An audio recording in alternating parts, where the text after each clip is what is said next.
అందరికీ నమస్తే అండి. Welcome to supreme six media. మనందరికీ తెలుసు, జూన్ 2వ తారీఖు రేపు జనసేన పార్టీ, జనసేన అధినేత తెలంగాణలో జనసేన నవనిర్మాణ సభ అని చేయబోతున్నారు.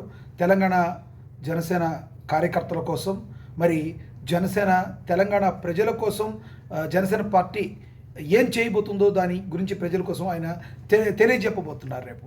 అయితే ఈ సభ అక్కడ చేస్తానందుకు మరి కొంతమంది అత్యుత్సాహం చూపుతున్నారు అనుకోవాలా, అతిగా మాట్లాడుతున్నారు అనుకోవాలా, ఏమనుకోవాలో తెలియదు. కానీ పవన్ కళ్యాణ్ గారిని టార్గెట్ చేసి ఇక్కడ సభ పెట్టాలంటే మీరు ముందు క్షమాపణలు చెప్పాలి అని ఒక మంత్రి గారు అంటారు.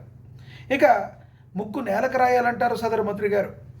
ఇవన్నీ పక్కన పెడితే మనందరికీ తెలుసు, కేసీఆర్ బిడ్డ, మరి కేసీఆర్ గారే మెడబట్టుకు బయటికి ఆయన చేతే మెడబట్టుకి బయటికి గెంటి వేయబడ్డా అనుకోవాలా, లేదంటే పార్టీ లాక్కునే ప్రయత్నం చేసి టీఆర్ఎస్ అని బీఆర్ఎస్ని పార్టీని టీఆర్ఎస్ని లాక్కుని అనుకోవాలా, ఏమనుకోవాలో తెలియదు. కానీ ఆవిడ ఈరోజు పళ్ళు రాలుతాయని రకరకాల మాటలు పవన్ కళ్యాణ్ గారిని ఉద్దేశించి మాట్లాడుతున్నారు.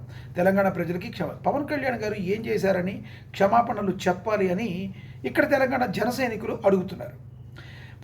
పవన్ కళ్యాణ్ గారు ఏమన్నా ఏదన్నా స్కాముల్లో ఉన్నారా? పవన్ కళ్యాణ్ గారు ఏమన్నా పవన్ కళ్యాణ్ గారు ఏదైనా స్కాముల్లో ఉన్నారా? ఏమన్నా పవన్ కళ్యాణ్ గారు లిక్కర్ స్కామ్ లాంటివి ఏమైనా చేశారా? లేదంటే ఆయన ఏమన్నా ఆర్థిక నేరగాడ? ఎందుకు తెలంగాణ ప్రజల యొక్క డబ్బుల్ని కాజేశాడా? ఎందుకు ఆయన చెప్పాలి క్షమాపణ అని జన సైనికులు అడుగుతున్న పరిస్థితిని మనం గమనించవచ్చు. ఇక అదేవిధంగా చూసుకుంటే పవన్ కళ్యాణ్ గారి మీద మనకు తెలుసు, ఒక సీనియర్ జర్నలిస్టు కొంచెం మాటలో తోటాలు పేల్చాడనాలా, లేదంటే వ్యంగ్యంగా మాట్లాడారని ఎలాగోలా మాట్లాడారు. ఆయన మాట్లాడిన తర్వాత తెలంగాణలోని బోలంత మంది జన సైనికులందరూ కూడా తీవ్రంగా ఖండించారు. ఇదిలా అట్టి పెడితే పవన్ కళ్యాణ్ గారు ఈ సభ పెట్టడానికి ప్రధానమైన కారణం ఏంటి అని చెప్పి చాలామందికి ఆసక్తి రేగిపోతుంది. విపరీతమైన ఆసక్తి అనుకోవాలా, లేదంటే మరేదైనా అనుకోవాలో తెలియదు. కానీ మరి తెలంగాణ ప్రజల కంటే కూడా ఈ నాయకులకి, కొంతమంది నాయకులకి ఎంతో ఉత్సాహం, ఉత్సుకత ఆగట్లేదు. అసలు ఎందుకు ఈ రకంగా ఈ నేతలు ప్రవర్తిస్తున్నారు? మరి టీఆర్ఎస్ అధినేత, టీఆర్ఎస్ అంటే తెలంగాణ రాష్ట్ర సమితి కాదు, మనకు తెలుసు కదా, రక్షణ సమితి ఆవిడే. మరి ఆవిడ మాట్లాడిన మాటలు ఒకసారి విందాం. పవన్ కళ్యాణ్ గారు ఆయన మీద ప్రొఫెసర్ నాగేశ్వరరావు గారు ఒక మాట మాట్లాడారు. అట్లనే నిన్న మన పాషం యాదగిరి అన్న ఒక మాట మాట్లాడారు. మాట్లాడంగానే ఇక్కడ వాళ్ళ ఏజెంట్ ఉన్నాడు కాబట్టి ఆంధ్ర పోలీసు వాళ్ళు మా మేధావులు ఇంటికి వస్తారు. ఇట్లా చేస్తే మాత్రం ఊరుకోం, క్వశ్చనే లేదు. మాకు అన్ని రైట్స్ ఉన్నాయి, మేము అనుకున్నది మేము ఖచ్చితంగా చెప్తాం. రాజకీయంగా దమ్ముంటే దాన్ని ఎదుర్కోండి. మీ కాడ రాజధాని కట్టుకున్నాడు రాదు శాత కాదు, కానీ ఇడికి వచ్చాక తెలంగాణ నవనిర్మాణం చేస్తాడు. మా పని మేము చేసుకుంటాం, మా నిర్మాణం మేము చేసుకుంటాం, మా కథలు మేము పడతాం. రాష్ట్రం విడిపోయింది, ప్రజలు విడిపోలే. మీరు ప్రజల మధ్యలో చిచ్చు పెట్టకండి. చిచ్చు పెడితే మాట్లాడేటోళ్ళు లేరు, ఊరుకుంటోళ్ళు లేరు అనుకుంటారేమో.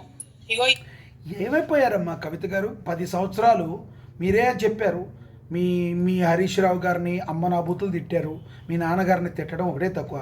10 సంవత్సరాల పాటు మీ కబంధ హస్తాలను నలిగిపోయిన తెలంగాణ ప్రజలకు మీరేం చెప్పారు, మీరేం చేశారు? ఈ రోజున బయటకు వచ్చి మంచి మంచి వర్డ్స్ చెప్తున్నారు. అదే 10 సంవత్సరాలు మరి అన్నింటిలో మీరు కూడా పాలు పంచుకున్నారు కదా. ఏం చేశారు మన తెలంగాణ ప్రజల గురించి మీరు? ఈ రోజున ఒకళ్ళని మాట్లాడే ముందు ఈ రోజున మనం ఒకళ్ళని మాట్లాడే ముందు మనం ఏంటనేది తెలుసుకోవాలి కదా.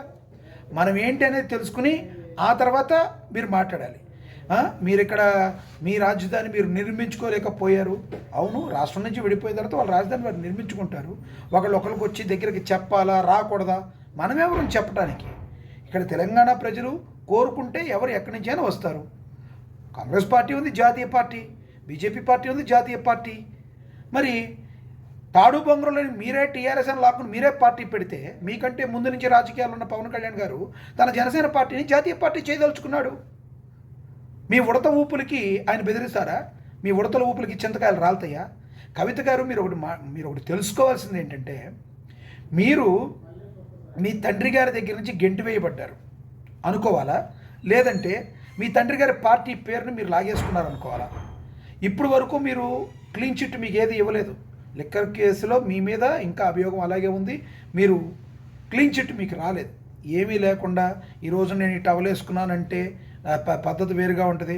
ఆడెవడో వెనకడికి అన్నాడంట, నేను ఒక్కసారి నిద్రలేస్తే పరిస్థితి వేరుగా ఉంటుంది. నాకు ఇప్పుడు వరకు ఎందుకు పడుకున్నారని ప్రజలు అడుగుతుంటే నేను నిద్రలేస్తే వేరుగా ఉంటుందంటే ఎవరు ఎక్కడికి రావాలో చెప్పడానికి మీరెవరు? భారతదేశంలో ఎవరు ఎక్కడికైనా వెళ్ళే హక్కు భారతదేశం కల్పించింది. ఇంకొకసారి విందాం ఆవిడేం మాట్లాడారు. ఈ జెండా రాకముందు లెక్క వేరే, అది ఇప్పుడు లెక్క వేరే. టిఆర్ఎస్ 2.0 ఇక్కడ, టిఆర్ఎస్ 2.0 ఇక్కడ. 1.0 మాత్రం టిఆర్ఎస్ 1.0లో మరి తమరు ఏం వెలగబెట్టారు? ఇప్పుడు 2.0 అంట, అంటే రూపాంతరం చెందింది. 1.0లో అయిన తర్వాత బయటకు వచ్చిన తర్వాత తిట్టిన చోట తిట్టకుండా మరి హరీష్ రావు గారిని తిట్టారు, సొంత మీ అన్నగారిని తిట్టారు, మీ నాన్నగారిని తిట్టారు. పార్టీ ఆవిర్భావం రోజు ఎవరైనా నాన్నగారిని తిడతారండి? ఇప్పటికీ కూడా కేసీఆర్ గారికి ఒక వాల్యూ ఉంది. సొంత తండ్రికి వెన్నుపోటు పొడిచావు అనుకోవాలా, ఏమనుకోవాలా నువ్వు? ఈ రోజున వేరే వాడి గురించి ఎలా మాట్లాడతావు అని జన సైనికులు అడుగుతున్నారు. కవిత గారు దానికి మీరు సమాధానం చెప్పాలి. విందో ఇది వరకు ఒకసారి పెట్టుకున్నారు, రాష్ట్రం వచ్చింది, ఈసారి మూతి పనులు రాలి పడతాయి. కాబట్టి మీరు మా ప్రజల్ని తక్కువ చేసి మాట్లాడడం, మా మేధావుల మీద చేయాలనుకోవడం, లేనిపోని సాంస్కృతిక పెత్తనం మా మీద రుద్దాలనుకోవడం, మీకు అక్కడ రాజధాని కట్టుకోవడం చేతగాక మీ పొలిటికల్ పంచాయతీలను తీసుకొచ్చి మా మీద రుద్దడం. ముందు మీ రాజధాని కట్టుకోండి, మా జిహెచ్ఎంసీ ఎన్నికలలో పోటీ చేసే విషయం మీరు మళ్ళీ ఆలోచించారు. మా జిహెచ్ఎంసీలో ఇక్కడ సెటిల్ ఇక్కడ ఉన్నటువంటి ఆంధ్ర బిడ్డలు. మీరు టీఆర్ఎస్ పార్టీ పెట్టిర్రు, తెలంగాణ ప్రజల కోసం పెట్టిర్రు. తెలంగాణ ప్రజలకి ఏం పొడిచిర్రు అని మీరు వీళ్ళు టీఆర్ఎస్ని బీఆర్ఎస్ చేసిర్రు. మీరు మాత్రం మీ తెలంగాణలో ప్రజలకి కాకుండా ఇక్కడ చేసేది ఏమీ లేదు. తెలంగాణ ప్రజలకి నీళ్లు, నియామకాలు, నిధులని వచ్చిన పార్టీ. మీ ఫ్యామిలీ మొత్తం తినడానికి సరిపోయింది మొత్తం. తర్వాత మీరు మాత్రం దేశం మొత్తం వెళ్తాను. మరి ఆంధ్రలోకి వెళ్ళారు మా తోట చంద్రశేఖరరావు దానికి అధ్యక్షుడిగా పెట్టి మీ గత బీఆర్ఎస్ పార్టీకి పెట్టారు. మరి మీరు ఎందుకు వెళ్ళారు? ఏం పొడుద్దామని వెళ్ళారు అక్కడికి? ఏం పొడుద్దామని వెళ్ళారు అని నేను అడగట్లేదు, ప్రజలు అడుగుతున్నారు. అక్కడ ప్రజలు అడుగుతున్నారు, ఇక్కడ అడిగే జన సైనికులు అడుగుతున్నారు. ఇక్కడ తెలంగాణలో పొడిచింది లేదు, ఇక్కడ తెలంగాణ ప్రజలకు మీరు ఏం చేసింది లేదు. మీ సంపాదన మీరు బొక్కటం సరిపోయింది. మీ దగ్గర బొక్కిన డబ్బులు పంచాయతీల్లో లొల్లొచ్చి మీరు బయటకు వచ్చేసి ఈ రోజున మీరు ఎలా చెప్తారు నీతులు సూక్తులు? మీరు మాత్రం పక్క రాష్ట్రాలకు వెళ్ళిపోవచ్చు, ఇటు తమిళనాడుకి వెళ్ళిపోవచ్చు, అటు కర్ణాటకకి వెళ్ళిపోవచ్చు, అటు ఆంధ్రప్రదేశ్, ఇవక్కడ వేరే వాళ్ళు వచ్చి ఒక పార్టీని నడిపి ప్రజల కోసం పని చేయకూడదా? ఎంతకాలం ఈ జాతీయ అహంకారం మీకు అని తెలంగాణ ప్రజలు, తెలంగాణలోని జన సైనికులు రివర్స్ కౌంటర్ వేస్తున్నారు కవిత గారికి. మనం అంటే డైరెక్ట్గా మనం జర్నలిస్ట్గా మనం ఏమీ అనకూడదు కవిత గారిని, ఎందుకంటే కవిత గారు అంటే మామూలు విషయం కాదు. ఆవిడ ఒక మహాదేవత. ఆవిడంటేనే బతుకమ్మ అంటేనే కవిత అనే రేంజ్లో ఊహించినప్పుడు మనం ఏమీ అనలేము. నేను అడిగిన ప్రశ్నలు తెలంగాణ ప్రజలు అడుగుతున్నారు. ఈ మాటని కవిత గారు, గౌరవనీయులైన కవిత గారు, మీ పార్టీ అంటే ఇప్పుడున్న టీఆర్ఎస్ కాదు, మీరు టీఆర్ఎస్ అని లాక్కోబడింది చూడండి, ఆ పార్టీ కాదు, బీఆర్ఎస్ పార్టీ. ఆ బీఆర్ఎస్ పార్టీలో మీరుండి ఎన్నాళ్ళు ఏమీ ఎందుకు చెయ్యలేదు? మీరు అప్పుడు ఎందుకు ప్రశ్నించలేదు? ఈ రోజున బయటకు వచ్చి డబ్బుల పంచాయతీలో బయటకు వచ్చి మీరు ఇలా మాట్లాడుతున్నారనే వాళ్ళకి మీరు సమాధానం ఏం చెప్తారు? ఇది నా ప్రశ్న కాదు. మరొకటి ఇంకొకసారి విందాం ఇంకేమన్నారు. మా వాళ్ళు గత 12 ఏళ్ళుగా వాళ్ళని మేము కడుపులో పెట్టుకొని కాపాడుకున్నాం, ఇంకా ఎన్ని ఏళ్ళైనా అట్లనే కాపాడుకుంటాం. తెలంగాణ వాళ్ళం ఎవరిని ఇబ్బంది పెట్టేటోళ్ళం కాదు.